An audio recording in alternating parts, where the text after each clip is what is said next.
आता अजितदादांनी फोन करून या प्रकरणामध्ये कमिशनरला फोन करून जर सांगतायत की सत्तेच्या बाजूने उभे राहा, तर सत्य चौकशी आहे काय?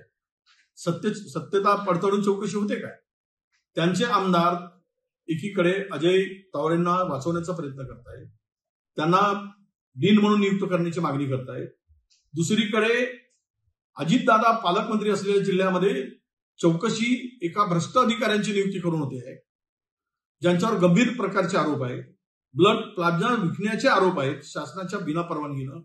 आणि हे सुद्धा प्रश्न गंभीर असा आहे की यामध्ये सुद्धा रक्ताचे नमुने फेकले गेले, दुसरे नमुने जोडले गेले, रिपोर्टच बदलवला गेला. इतकी हिंमत कशी होऊ शकते? ही हिंमत अधिकाऱ्यांनी आरोग्य विभागाने दाखवली. तीच माहिती आता पोलीस विभागांची सुद्धा आहे. आणि पोलीस असेल, हेल्थ विभाग असेल, हे सगळ्यांच्या संगनमतामध्ये सुनील टिंगरे नावाच्या आमदारांची भूमिका काय याची नाही चौकशी यांनी करण्याची आवश्यकता आहे. अजितदादांनी जो फोन केला सत्यता तपासणीसाठी, तर मग या संदर्भात सुद्धा चौकशी होण्याची आवश्यकता आहे.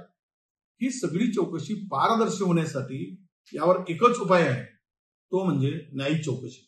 आणि मला वाटतं की या सगळ्यामध्ये सत्यता आणि वस्तुनिष्ठ बाहेर परिस्थिती येण्यासाठी, कारण आरोपी आणि आरोपीचं कुटुंब हे प्रचंड धनाढ्य आणि शक्तिशाली आहे. हे यामुळेच अनेकांना त्यांना मोठा आशीर्वाद आहे,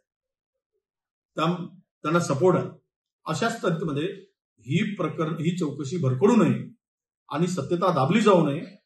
वस्तुस्थिती पुढे आली पाहिजे आणि आरोपीवर, दोषीवर कडक कारवाई झाली पाहिजे. त्याला वाचवणाऱ्यावरही कडक कारवाई झाली पाहिजे.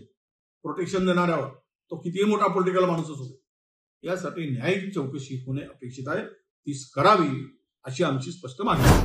नहीं, पल्लवी सापळे की इंक्वायरी एक बात स्पष्ट है कि उनके ऊपर गंभीर स्वरूप के आरोप है. वो एक करप्ट अधिकारी करके उनके ऊपर जो कोई इंक्वायरी चली थी, शुरू हुई थी, मिरज गवर्नमेंट जो हॉस्पिटल था तब वो कार्यरत थी. दूसरी बात कि जो अजय तावरे जो वहां के डॉक्टर है, जो इसमें दोषी पाई गई है, जिन्होंने ब्लड का नमूना भी चेंज किया था, तो ऐसे अधिकारी को बचाने के लिए या इनको प्रमोशन के लिए, इनको डीन के पोस्ट पर नियुक्त करने के लिए जो आमदार सुनील टिंगरे ने पत्र दिया था, उसकी इंक्वायरी की बहुत जरूरत है. इसी के साथ अजीत दादा ने फोन किया, यह स्पष्ट हुआ है. अब फोन वो बचाने के लिए किया या कार्रवाई करने के लिए किया? दादा अजित पवार कहते हैं पालक मंत्री कि हमने कार्रवाई करने के लिए और सच्चाई सामने लाने के लिए फोन किया. तो क्या सच्चाई सामने आई है? सत्य बाजू सामने आई है? जो ये सब प्रकरण में विदाउट पॉलिटिकल इंटरफेरेंस के सिवा आरोपी को प्रोटेक्शन नहीं मिला है, ये स्पष्ट हो चुका है. ऐसे स्थिति में इनकी न्यायिक जांच होना बहुत अनिवार्य है. इनके ऊपर ये जितने भी डॉक्टर हैं, इनके ऊपर गंभीर स्वरूप के आरोप है.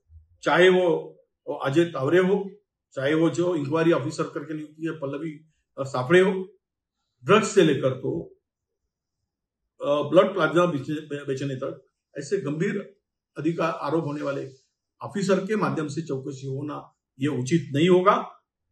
ये प्रकरण को दबाए जाने की ये इनकी मंशा दिख रही है.